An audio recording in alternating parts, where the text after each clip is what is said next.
some features that others don't have, right? That's also very true. That's also very true. PHP support? Yep. Okay. Yeah. So in my case, what I'm going to do is I'm going to click File, New, and I want a brand new website. There we go.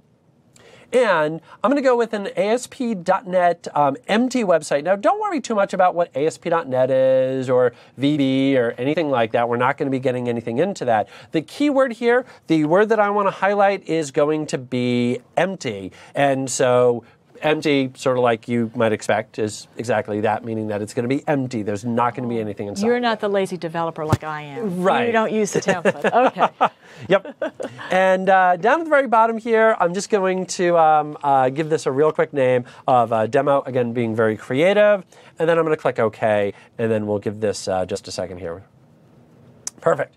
So now I'm going to create a brand new, and I can do this with a right click. When in doubt, right click. I'm going to create a brand new HTML page. So we'll just say add and new item. There we go. HTML page, and I'm going to give this a name of index. And index, by the way, is kind of a special word because in a lot of cases, that's going to be the default page that it will display out to a user's system. So that way, if you're trying to just go in and create that start page, typically that's going to wind up being index. Okay. So index HTML, and I'm going to tap Add here. There we go. Perfect. So now let's start off, just like Rachel said, with the basics here. So I'm just going to go in, and I'm going to say script. There we go. And I'm going to say document.write, and then we'll go ahead and say hello world. Perfect. And by the way, one of the little things in JavaScript is, in theory, you should end every statement with a semicolon. In all reality, you can get away with that, except in just kind of a few little fringe cases. You don't absolutely need the semicolon. That being said, personally for me, I like having the semicolon Get in the there. habit. Yeah, exactly. Get in that habit, because there's a very good chance that you're going to move on to languages like C#, maybe C++, that do require that semicolon at the end. So if you just kind of get that pinky train to hit that semicolon, do it now. In the long run, that's going to make your life that much easier. So now what I'm going to do is I'm going to click on Debug and say start without debugging. And I don't want to get too technical here about the difference between with and without debugging. So I'm just going to say start without debugging. Give this just a second here. Beautiful. And now, right up at the very top there is my little hello world. And let me just go in and do a zoom, make that a little bigger. And there's hello world. So you couldn't really control where it was going. It just went to the default space. Exactly, yeah, just went to that default space. Now, I'm going to use the snap feature here. And Windows 7 was my idea. And there we go. And so now over here I've got my code, and over here I've got my page. So let me add a little bit into my page here. So let's go in and maybe do an H1 here, and this is the title. There we go. And maybe an H2, this is the subtitle. There we go. And last but not least, maybe an H2, this is the end. Now, let's say that I wanted that little hello world to appear somewhere in the middle there. Okay. Well, what I'm going to do is I'm going to create a placeholder. So let's just go in and let's just use a div tag. Sure, why not? Yep, div tag. And let's give this an ID of placeholder. Okay. There we go. And we'll close that out. And now let's update our script. And I'm just going to use 2 forward slashes there for a comment. And so a comment is going to tell it, hey, don't look at this. This is for me, not for the environment. And it's also just kind of a nice way when you're studying to give yourself notes. Right. Yes. So let's go in and find that element. So we'll say document dot get element by ID. By the way, tab will do that autocomplete for you there. And you don't have to be a good speller, right? Because it'll respell the word. Yeah, exactly. And I know if I spelled something incorrectly when the IntelliSense doesn't pop up. Exactly. It really helps people like myself. That's perfect. Yeah. Yep. So now I've kind of expanded because my code's getting a little longer here. And so now you'll notice there's that inner HTML. Yep, so again, I'm just going to say tab, and I'm going to go in and say, again, that hello world. Perfect. Now you'll notice that it does say HTML. Right. So if you did want to put in HTML, let's say, for example, let's use EM, for example. Perfect. Close EM. There we go. Yep. And now let's go ahead and save this, and we'll push this back off to the left side. We'll come back over here, we'll hit refresh, and now what you're going to notice is there's the title, there's the subtitle, this is the end, and then there in the middle is that hello world. Okay, so you were able to be more interactive with your page. Exactly. Yeah. Good. Yeah. Now, one of the challenges with doing something like this is we're going to lose that reuse. And this is something that Rachel had mentioned previously when we were talking about CSS. That when we're talking about CSS, one of the little things that we want to try and do is get that separation of concern. We don't want everything inside that HTML file because then that HTML file is just going to get huge, and we don't want to have to manage that. You know, we got better things to do with our time. So instead, we want to try and separate everything out into a separate file.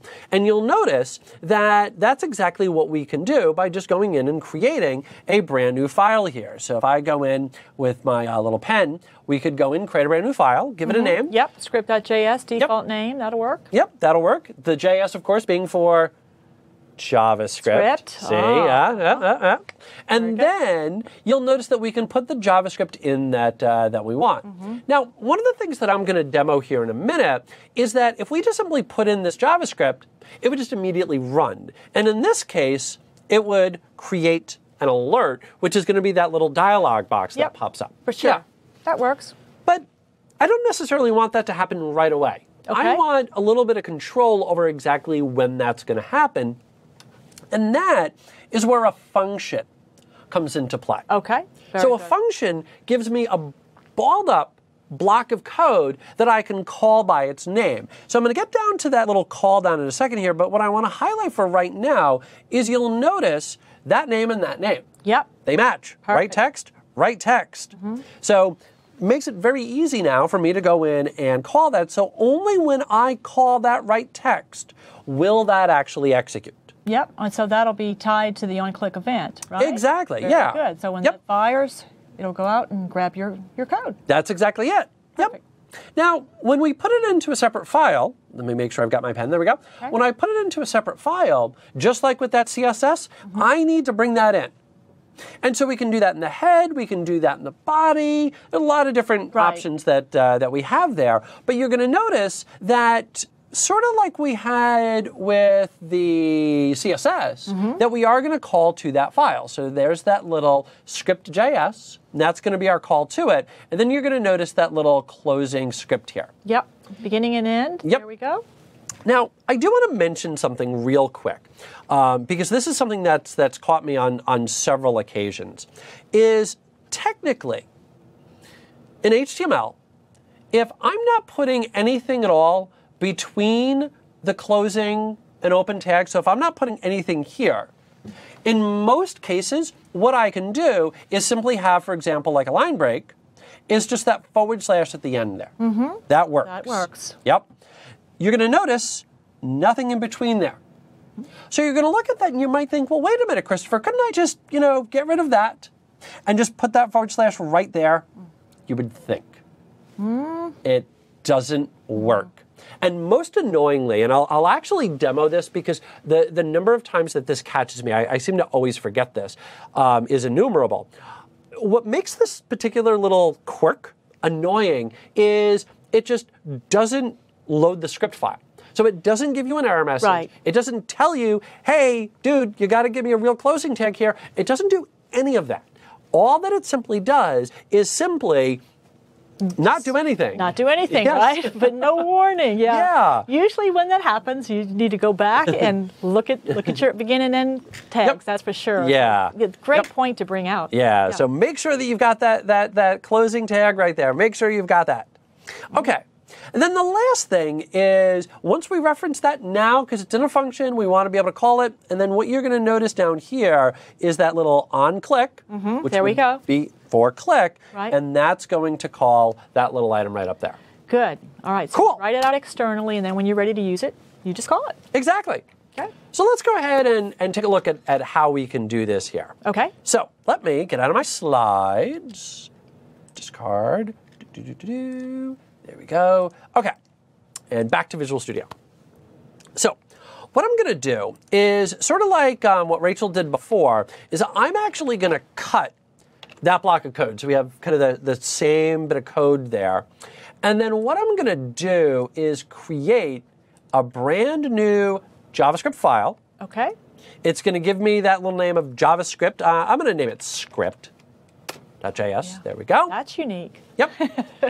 Yeah, very creative. And then I'm going to start here by just pasting in that block of code. So I'm just going to paste that right in. Okay. And then let me go back to my index.html, and now I want to reference that. And there's actually two ways that we could do this. I could absolutely type it in, but you know what? I got to tell you, I'm feeling lazy. So what I'm going to do is I'm just going to drag and drop out that script file, and Visual Studio will automatically set that up for me. That's great. Okay. So now I'm just going to move that over there, and little save of everything. Come back over here, hit refresh, and you're going to notice it's the exact same thing, which was exactly what I wanted. Yes, absolutely. Now, I do want to show real quickly here that if I have just that / like I was mentioning before, so let's make a mistake here, and we'll do this one on purpose, is I come back over here, I hit refresh, and you're going to notice it just doesn't do anything. Right. Doesn't give you any warning, just doesn't work. Exactly. Now, Visual Studio is going to try and help me. Right. And you'll notice we get green squigglies. Again, squigglies.